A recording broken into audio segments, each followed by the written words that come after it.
You're not my dad! Cream on the outside, cream on the inside. Cream on the outside, cream on the inside. Cream on the outside, cream on the inside. Ice cream, ice cream paint job.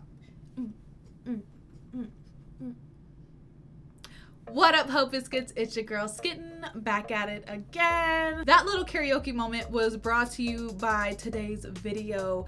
It is from Ice Cream Sandwich, and every time I read his YouTube name, I'm just like, it reminds me of the ice cream paint job sandwich that was popular like, how long ago? Hold on, I gotta look this up. I'm just gonna look up ice cream paint job. It came out in 2009. Fucking 12 years ago. So that is what his channel name reminds me of, is fucking the ice cream paint job song, which is still a bop. Cream on the outside, cream on the inside. Anywho's in, I hope you guys are doing well. I hope you guys are staying safe and sanitized. Again, we are here to watch Ice Cream Sandwich. This video is called Hospital. The hospital is one of my least favorite places, especially now with COVID like raging. It's so hard to like get in. My dad actually had to go to the hospital for a heart attack. He's fine now. But he said he waited and he was like an emergency. It was an emergency for him, and he waited hours and hours just to be seen. Like, hospitals suck, especially right now. Please get vaccinated. Anywho's in, without further ado, let's go ahead and get started. The heart helps pump your blood. The lungs help you breathe in oxygen. The appendix helps you self-destruct. Yep. I've come close to meeting my demise a couple of times, but somehow death can't really get a firm grasp on me, and I am still here. I ain't going out without a fight, baby. Grab a snack, get cozy, because I'm about to tell you a tale about how I survived my first medical emergency. But real quick, you know how it is. Time to monetize my personal injuries.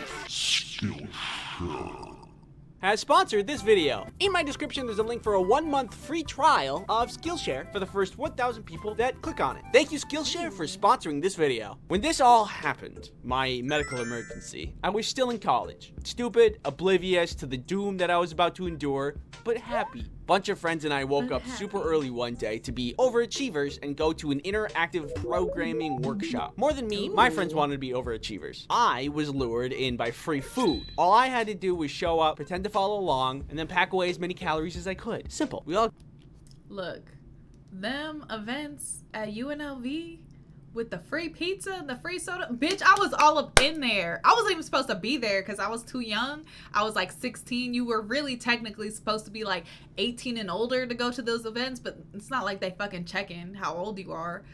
So I was in there like swimwear.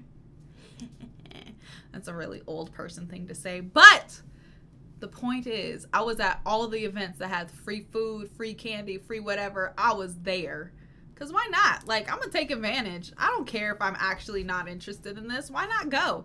I said, I have a shirt from this thing. It was Professors and Pastries. Like, it was great. I didn't know who was talking, what it was for, but I knew they were going to feed me. And so I went, and I got myself a little free t-shirt. I'll get there and things are going smoothly. I'm enjoying several delicious pastries at no expense to myself. But, starting to feel a little gurgly. My bowels were making a movement, and I figured I probably ate something bad and went to the bathroom to relieve myself. After going to the bathroom, I felt much better. Ooh, free food. And I went back to the original plan, having delicious and free. Oh, it's back. I was feeling really nasty again, and it was stronger this time. You know how sometimes your body's like, oh, I need to go to the bathroom. This was more of like, you need to go to the bathroom. I better stop eating this stuff. As the seminar went on, I started to get more and more sick and looked more and more pale. I would draw that here, but you know, it got so bad that I just left to go home. At this point, I lived off of campus, and it took me like 20 minutes to walk home by foot. But I was so sick, I didn't even care. I was so determined to get home and sleep through whatever the hell this was and just be done with it. Halfway through the walk home, I was starting to feel really nauseous again, though. like throw up nauseous. Oh no. I hate throwing up. However, Yeah, it's nature is awful. strong, and my stomach demanded a purge.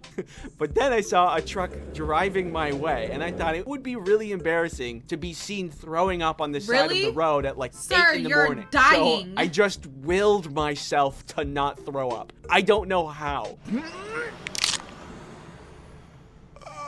Eventually, I made it home. Still sick, but at least I was in bed. My roommate was home at the time, and I told him about what was happening. About all of my symptoms, the loss of free food, which was the real tragedy, let's be honest, and my iron Honestly. will that stopped me from throwing up somehow. He let me rest, which hardly happened because I did get sick in the bathroom a couple times. I can't describe it accurately how terrible this felt. I would not wish this on my greatest enemy. Later, my roommate was talking to his then girlfriend, and she was like, that sounds a lot like appendicitis. You should take him to the hospital.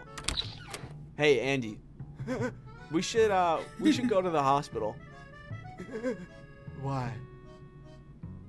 I'm gonna take you to the hospital. And so he did. At the hospital, I'm asked a bunch of questions. Where does it hurt? How long has it been hurting? When did this start? Etc., etc. And then the doctor told me, I think you have appendicitis. We're gonna have to move you to urgent care. What's shit. appendicitis? It's the infection and inflammation of the appendix. Failing to treat it can result in rupturing and infecting your entire body, which is And then you usually die. fatal. Yeah, you get septic and then you die. Appendicitis was something that, like, when I was younger, I definitely thought happened a lot more frequently than it did. So anytime I had any pain in my stomach, I was just like, oh, I have appendicitis. I have to go to the hospital. I'm gonna die. Like, no, girl, you are just lactose and you eat cereal 3 times a day. Like, you're fine. You'll be okay. What's an appendix? It's a useless thin tube in your lower right abdomen. It serves no function of the human body. And it does nothing. Yeah, so I was going through mountains of pain and suffering because this little tiny part of me that has no purpose was going haywire and could literally explode inside of me and kill me. I was At bitter, any but moment. I had no other choice. They admitted me to the hospital for emergency surgery. This was not the plan. I was supposed to be pretending to work while enjoying free breakfast, not getting surgery. I've never had a plan go that awry before. Hey guys, let's go get some coffee together.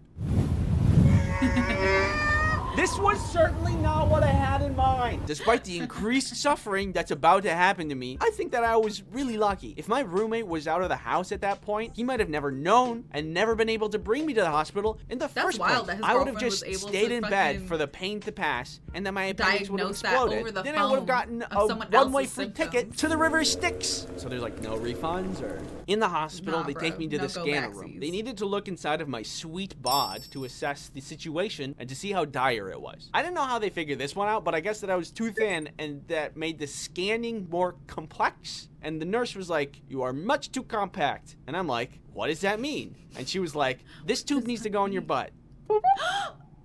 Yeah, my Oh, no. intestines were just too close together, so the scan would be too hard to see. And they needed to pump me full of some kind of liquid to expand my intestines to get a better look and determine if it was Oh, actually no. appendicitis and what the real issue is. I don't know if that makes sense, but that's what they said. Maybe I should have That's- stayed home. I mean, I'm what was I so gonna say? sorry. No? I'm trying to not die here. So that was a really unfun experience that I'm not gonna animate. After that, they confirmed that the Thanks. situation was dire. So after the scanning room, I was back in the hospital bed waiting for the next steps when I got a visit from the anesthesiologist. We will call Yes. him John. He and the surgeon were talking, and I heard them say they needed to pump my stomach for safety. If they put you under for surgery, you need to have your stomach Oh, empty. no. Otherwise, it can be dangerous. And you Again, ate not all sure the why. free All I knew is that I food. was sick and that these people were just going to try to save me. So everything was go at that point. John then turns to me and says with some kind of twisted joy, "Oh, you're not gonna like this." Yeah? Well, newsflash, John. I'm not liking any of this. I like free breakfast, not surgery. I didn't sign up for Right. this crap. So this tube has to Exactly. go in your stomach. To pump the stomach, you have to have a tube pushed down your throat. It's a long piece of plastic that you have to continuously swallow down until it reaches your stomach, and then they can turn it on and get all of the stuff out of your stomach. I don't think you need any convincing when I say that is terrible. Also, you can No, do it that's wrong. If you awful. don't position your head correctly, it can hit the back of your throat and make yourself vomit. And guess what I did? Yeah. I Yeah, threw up I was everywhere. gonna On say, myself, yeah. on the nurses, on... I have a horrific gag reflex. That would not fucking work out for me. Also, he was like, oh, with some kind of twisted joy. And he is not wrong. Like, low-key in the hospital, sometimes they be like mad excited about like doing stuff to you that is going to make you vastly uncomfortable. I had to go to the hospital one time. Okay, this story is so fucking dramatic. Don't make fun of me. I know you're going to, but it's fine. So, young Skitten was in love with somebody, and that person rejected her. So then I cried, and I cried, and cried, and cried, and cried, and I was so sad, and I was devastated, and I got a pain. There was like a pain in my chest, like really bad, super sharp pain, made it hard to breathe. And my fucking melodramatic ass thought that the pain was my heart being broken. I thought that the pain was my heart being broken. And so I didn't talk to my mom about it until like later, because I wasn't even supposed to be like in any kind of relationship or dating anyway, because my mom was real strict.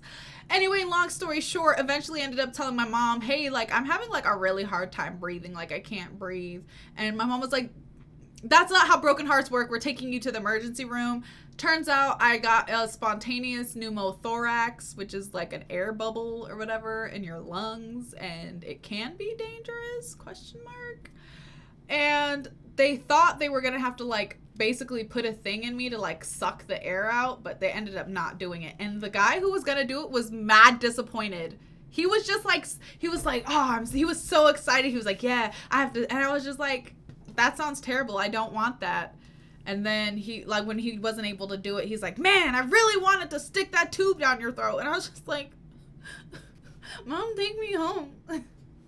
They really do. They just be excited about the worst things. On the surgeon who was trying to help me with the tube. I'm not going to animate this either, but all I know is that I have a distinct fear of tubes now. What if I don't make it through this?